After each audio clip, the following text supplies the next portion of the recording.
नमो भगवते वासुदेवाय। नमस्कार, स्वागत है आपका हमारे चैनल धार्मिक राह में। विष्णु भगवान जी और माता लक्ष्मी जी की कृपा आप पर और आपके सारे परिवार पर हमेशा बनी रहे। दोस्तों, गुरुवार के दिन भगवान श्री हरि विष्णु की पूजा आराधना की जाती है। भगवान श्री विष्णु को गुरुवार का दिन बड़ा ही प्रिय है, लेकिन माघ शीर्ष में जो गुरुवार आते हैं, इस गुरुवार में माँ लक्ष्मी की आराधना की जाती है। शास्त्रों के अनुसार अगहन महीने के गुरुवार में अगर माँ लक्ष्मी जी की आराधना की जाती है तो माँ लक्ष्मी स्थिर रूप से हमारे घर में वास करती हैं। पद्म पुराण के अनुसार अगहन महीने में गुरुवार को माँ लक्ष्मी की आराधना करने से मनवांछित फल की प्राप्ति होती है। मतलब जो भी आपकी मनोकामना हो, चाहे धन प्राप्ति की कामना हो, संतान प्राप्ति की कामना हो, सौभाग्य की कामना हो, समस्त प्रकार की सुख समृद्धि और संपन्नता माता लक्ष्मी जी प्रदान करती हैं। अगर आप अगहन मास के गुरुवार के दिन माँ लक्ष्मी जी की आराधना करते हैं, और अब बात करते हैं कि अगहन मास के गुरुवार में माँ लक्ष्मी की आराधना किस प्रकार से करनी चाहिए। तो देखिए, माँ लक्ष्मी की आराधना करने के लिए गुरुवार के दिन सुबह जल्दी उठना चाहिए। आप ब्रह्म मुहूर्त में उठ सकते हैं, या फिर अगर आप इतनी सुबह नहीं उठ पाते हैं तो सूर्योदय से पहले तो जरूर उठना चाहिए और स्नान इत्यादि से निर्विघ्न होकर साफ शुद्ध वस्त्र धारण करने चाहिए। अगर हो सके तो गुरुवार के दिन आप पीले रंग के वस्त्र धारण करें या फिर गुलाबी या लाल रंग के वस्त्र धारण करें। शुभ रंगों के वस्त्र धारण करें और उसके बाद घर के ईशान कोण में या यहाँ पर भी साफ सुथरी जगह हो, शुद्ध स्थान हो, उस स्थान पर आपको एक लकड़ी का पाटा बिछाना चाहिए। उसके ऊपर आपको एक लाल रंग का कपड़ा बिछाना है और इसी के ऊपर आपको एक कलश की स्थापना करनी है। देखिए, अगहन मास के गुरुवार के दिन कलश की पूजा की जाती है माँ लक्ष्मी जी के स्वरूप में, लेकिन इसके साथ ही अगर आपके पास माँ लक्ष्मी जी की मूर्ति है या प्रतिमा है तो आप उसे भी स्थापित कर सकते हैं। भगवान विष्णु जी के साथ माँ लक्ष्मी जी की फोटो या मूर्ति हो तब तो अत्यंत श्रेष्ठ है। दोनों को एक ही चौकी पर विराजित करके और संयुक्त रूप से आराधना कीजिए।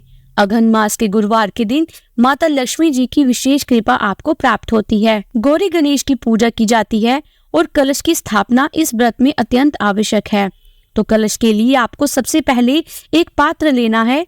उस पात्र में आपको थोड़ा सा गंगा जल डालना है, शुद्ध जल डालना है। उसके बाद एक सिक्का, साबुत हल्दी, सुपारी और अक्षत पुष्प इत्यादि डालकर कलश तैयार कीजिए। कलश के नीचे आपको थोड़े से चावल रखने हैं। अगर आप पीले रंग के चावल रखते हैं तो बड़ा ही श्रेष्ठ होता है, नहीं तो सफेद चावल भी रख सकते हैं। पीले चावल बनाने के लिए चावल में थोड़ा सा हल्दी मिला लीजिए और हल्का सा पानी डालकर, मतलब बहुत थोड़ा सा पानी डालकर आप चावल को मिला देंगी तो चावल का रंग पीला हो जाता है। इसी चावल को आप कलश के नीचे रख सकते हैं और पूजा में भी प्रयोग कर सकते हैं। गुरुवार के दिन पीले चावलों का विशेष महत्व होता है, तो चावल की ढेरी बनाकर उसी के ऊपर आपको कलश की स्थापना करनी है। कलश के ऊपर आपको पंच पल्लव रखना है, मतलब आम के पत्ते रख दीजिए, अशोक के पत्ते रख दीजिए और इसके बाद एक प्लेट से ढक दीजिए और उस प्लेट में थोड़े से चावल रखकर उसी के ऊपर आप नारियल की स्थापना कर दीजिए। और हाँ, कलश में भी आपको स्वास्तिक बनाना है। आप रोली से स्वास्तिक बना सकते हैं और कलश के गले में कलावा लपेट दीजिए। आप 3 बार या 1 बार भी कलावा लपेट सकते हैं। कलश को खाली नहीं रखना चाहिए, उसमें कलावा जरूर बांधना चाहिए। और नारियल के ऊपर भी आपको लाल रंग की एक चुनरी ओढ़नी है, क्योंकि अगहन मास के गुरुवार में माँ लक्ष्मी की पूजा कलश के स्वरूप में ही की जाती है। तो आप चाहें तो एक फोटो भी उस नारियल के ऊपर चिपका सकते हैं, नहीं तो कोई बात नहीं। आप सिर्फ नारियल को ही चुनरी ओढ़ दीजिए और उस पर हल्दी, तिलक इत्यादि लगाए। माँ लक्ष्मी का स्वरूप मानकर उनकी विधिवत पूजा आराधना की जाती है। कलश माँ लक्ष्मी जी की जहाँ पर आपने मूर्ति रखी है, मतलब चौकी के दाएं तरफ आपको कलश रखना है। चौकी के ऊपर और वहीं पर आपको एक शुद्ध घी का दीपक प्रज्वलित करना है और दीपक के नीचे भी आपको थोड़े से चावल जरूर रखने हैं, क्योंकि खाली दीपक नहीं रखा जाता है। तो थोड़े से चावल रखकर और उसी के ऊपर आपको दीपक रखना है और दीपक प्रज्वलित करने के बाद सबसे पहले भगवान गणेश जी की पूजा करनी चाहिए। भगवान गणेश की मूर्ति है तो आप उसे भी स्थापित करके पूजा कर सकते हैं। और अगर मूर्ति नहीं है तो ऐसे में आप एक सुपारी ले लीजिए, सुपारी पर कलावा लपेट दीजिए। एक पान के पत्ते पर थोड़ी से चावल रखकर इसमें आप इस सुपारी को स्थापित कर दीजिए। ये गणेश स्वरूप को आपने अपने मन में मानकर सबसे पहले पूजा करनी है। जैसे कि आप थोड़ा सा जल डालना है, उसके बाद थोड़े से पुष्प, अक्षय तृतीय आदि डालकर पांचों उपचार विधि, धूप इत्यादि दिखाकर भगवान गणेश जी की पूजा कर लीजिए। और भगवान गणेश की पूजा करने के बाद आप कलश की पूजा करेंगे।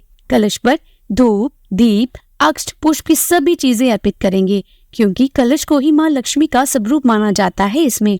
इसलिए पूरे विधि विधान से कलश की पूजा कीजिए और उसके बाद लक्ष्मी और भगवान श्री हरि विष्णु की जो मूर्ति या प्रतिभा आपने स्थापित की है, या सिर्फ श्री माँ लक्ष्मी की मूर्ति भी स्थापित कर सकते हैं, प्रतिमा भी स्थापित कर सकते हैं, जो भी आपके पास उपलब्ध हो उनकी पूजा विधि विधान से कर लीजिए। जब भी आप अकेले लक्ष्मी की पूजा करते हैं, श्री विष्णु की मूर्ति प्रतिमा ना हो आपके पास, तो सबसे पहले आपको भगवान श्री विष्णु का मन में ध्यान करना चाहिए और उनका मन से पूजन करते हुए उसके बाद ही आपको लक्ष्मी जी का पूजन करना चाहिए। देखिए, जहाँ पर श्री हरि विष्णु का वास होता है वहीं पर माँ लक्ष्मी निवास करती हैं। माँ लक्ष्मी से पहले नारायण का ध्यान कीजिए और उसके बाद लक्ष्मी जी की पूजा करेंगे तो आपके घर में माँ लक्ष्मी का स्थिर निवास होता है। तो पूजा में आपके पास जो भी सामग्री है, जैसे कि लाल पुष्प जरूर होने चाहिए, पीले पुष्प भी आपके पास उपलब्ध हो तो अत्यंत श्रेष्ठ है। देखिए, आज के दिन माँ लक्ष्मी की पूजा सुगंधित पुष्पों से की जाती है, तो आपके पास जितने भी पुष्प उपलब्ध हो ज्यादा से ज्यादा पुष्प इत्यादि अर्पित करके माँ लक्ष्मी की पूजा कीजिए। पान के पत्ते पर सुपारी रखकर माँ लक्ष्मी को अर्पित कीजिए। और हाँ, ये तो पूजा की विधि हो गई। आप जानते हैं कि पंच उपचार विधि से आप पूजा कर सकते हैं। इसके साथ ही भोग में आप चाहें जो भी वस्तु आपके पास उपलब्ध हो अर्पित कर सकते हैं। खीर का प्रसाद अर्पित कर सकते हैं, चाहे तो मिठाई का भोग लगा सकते हैं, फलों का भोग लगा सकते हैं। ये पूरी तरह से भक्तों के सामर्थ्य पर निर्भर करता है। तो अपनी शक्ति सामर्थ्य के अनुसार माँ लक्ष्मी की विधि विधान से पूजा कीजिए और उसके बाद माँ लक्ष्मी की आरती कीजिए। पूजा में सबसे ज्यादा आवश्यक होता है मंत्रों का जाप करना। जितना अधिक मंत्र जाप करेंगे माँ लक्ष्मी का, श्री हरि विष्णु के मंत्रों का आज जितना अधिक जप करेंगे उतनी अधिक आपको माँ लक्ष्मी की कृपा प्राप्त होगी। नारायण की कृपा प्राप्त कर लीजिए। इसके साथ ही आप माँ लक्ष्मी के किसी भी मंत्र का अधिक से अधिक संख्या में जाप कर सकते हैं। कितनी संख्या में करना है ये पूरी तरह से आपके ऊपर निर्भर करता है, लेकिन हाँ, 1 या 2 बार नहीं, कम से कम 16 बार आपको पाठ करना चाहिए। अगर आप सच में माँ लक्ष्मी जी की विशेष कृपा प्राप्त करना चाहते हैं तो, और जैसा कि इस व्रत में सुबह और शाम दोनों समय पूजा की जाती है, तो सुबह शाम आप चाहें तो संक्षिप्त रूप से पूजा कर सकते हैं। जैसे कि पंच उपचार विधि से थोड़ी सी पूजा कर लीजिए, चौकी स्थापित करके, और विशेष पूजा जैसे कि अगर आप सुबह आपके पास समय ना हो मंत्र जाप इत्यादि करने का, तो शाम के समय संध्या काल में अधिक से अधिक संख्या में मंत्र जाप कर सकते हैं, पूजा कर सकते हैं। शाम की पूजा विशेष रूप से बहुत भव्यपूर्ण तरीके से होनी चाहिए। अगर आपके पास कमल का पुष्प उपलब्ध हो तो हर गुरुवार को आप कमल का पुष्प अर्पित कर सकते हैं। सुहाग की सामग्री माँ लक्ष्मी को जरूर अर्पित की जाती है, तो आप या तो पहले ही गुरुवार को अर्पित कर दीजिए, और अगर आप पहले गुरुवार को नहीं करते हैं तो अंतिम गुरुवार को अवश्य ही करनी चाहिए। और इस पूजा में व्रत की कथा भी जरूर पढ़नी चाहिए। आप चाहें तो सुबह पढ़ सकते हैं। अगर आपके पास सुबह का समय ना हो तो आप शाम के समय भी पढ़ सकते हैं। एक विशेष नियम होता है जो इस व्रत में किया जाता है। सुबह जब आप सोकर उठते हैं, स्नान इत्यादि करने के बाद जब आप पूजा करेंगे तो अपने घर के मुख्य द्वार पर दोनों तरफ शुद्ध देसी घी के दीपक प्रज्वलित करने चाहिए। माँ लक्ष्मी जी का आवाहन किया जाता है कि हे माँ लक्ष्मी जी, आप मेरे घर में पधारें, आप मेरे घर को अपना आशीर्वाद दें। अब ये नियम बहुत से लोग सुबह ब्रह्म मुहूर्त में ही कर लेते हैं। अगर आप सुबह जल्दी उठ जाते हैं, और सुबह ब्रह्म मुहूर्त में मतलब आप सूर्योदय से पहले कर लीजिए, अगर इस समय भी कर लेते हैं तो अत्यंत श्रेष्ठ है। मान लीजिए आप सुबह सूर्योदय से पहले नहीं कर पाते हैं तो सूर्योदय के बाद भी कर सकते हैं, सुबह भी कर सकते हैं, 2 दीपक प्रज्वलित और शाम के समय भी कर सकते हैं। ये पूरी तरह से जरूरी नियम है जिसका पालन आपको जरूर करना चाहिए। और हाँ, घर के मुख्य द्वार से घर के अंदर तक जहाँ पर आप माँ लक्ष्मी की चौकी या प्रतिमा स्थापित कर रहे हैं, वहां तक माँ लक्ष्मी के चरण चिन्ह, जो कि आती हुई माँ लक्ष्मी के चरण चिन्ह होते हैं, उसे अंकित किए जाते हैं। इसी के साथ ही घर में रंगोली बनाई जाती है। घर के मुख्य द्वार पर रंगोली बनाकर वहां पर एक शुद्ध घी का दीपक भी प्रज्वलित किया जाता है। और अगर आपको रंगोली बनानी नहीं आती है तो आप सिर्फ स्वास्तिक के चिन्ह बना दीजिए, लेकिन ध्यान रखिए कि माँ लक्ष्मी जी के चरण चिन्ह और स्वास्तिक जो आपने बनाए हैं इन पर किसी का पैर ना पड़े, बस इस बात का ध्यान रखना है। और ये निशान आप सुबह भी बना सकते हैं, चाहे तो शाम को भी बना सकते हैं, संध्या पूजा से पहले भी बना सकते हैं, क्योंकि देखिए सुबह इतना समय सबके पास नहीं होता है कि सुबह ये सब चीजें कर पाए। तो ऐसे में आप दिन में कर सकते हैं, जब सुबह के काम से आप फ्री होते हैं तो उसके बाद दिन में ये सारी पूजा की तैयारी भी कर लीजिए और शाम को विधिवत माँ लक्ष्मी की पूजा आराधना कीजिए। दिन भर आपको व्रत रहना होता है। व्रत में आप फलाहार कर सकते हैं। सुबह के समय जैसे पूजा कर लेते हैं उसके बाद से आप फलाहार कर सकते हैं और शाम के समय आप चाहें तो भोजन कर सकते हैं। अब बहुत से भक्त शाम को मीठा भोजन करते हैं, लेकिन कई भक्त सेंधा नमक का भी प्रयोग करते हैं। वैसे प्रयास करना चाहिए कि शाम के भोजन में नमक अगर आप ना लें तो यह ज्यादा अच्छा होगा। और शाम के समय पूजा करने के बाद चौकी नहीं हटानी चाहिए। चौकी आप अगले दिन हटाएंगे, मतलब अगले दिन जब आप उठेंगे शुक्रवार के दिन, तब स्नान इत्यादि कर लीजिए और फिर आप विधि से चौकी पर जो माँ लक्ष्मी विराजे थे उनकी पूजा कर लीजिए, आरती कर लीजिए। उसके बाद से आप चौकी हटा सकते हैं।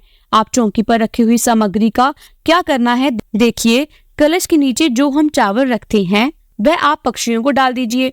कलश में जो पानी है वह आप तुलसी की क्यारी में या किसी भी पौधे में डाल सकते हैं। कलश में जो सामग्री आपने प्रयोग की है, जैसे कि आप कलश में सिक्का, सुपारी, ये सब चीजें डालते हैं, उन्हें निकाल कर रख दीजिए। अगली बार फिर से आप इनका प्रयोग कर सकते हैं, मतलब अगले गुरुवार को।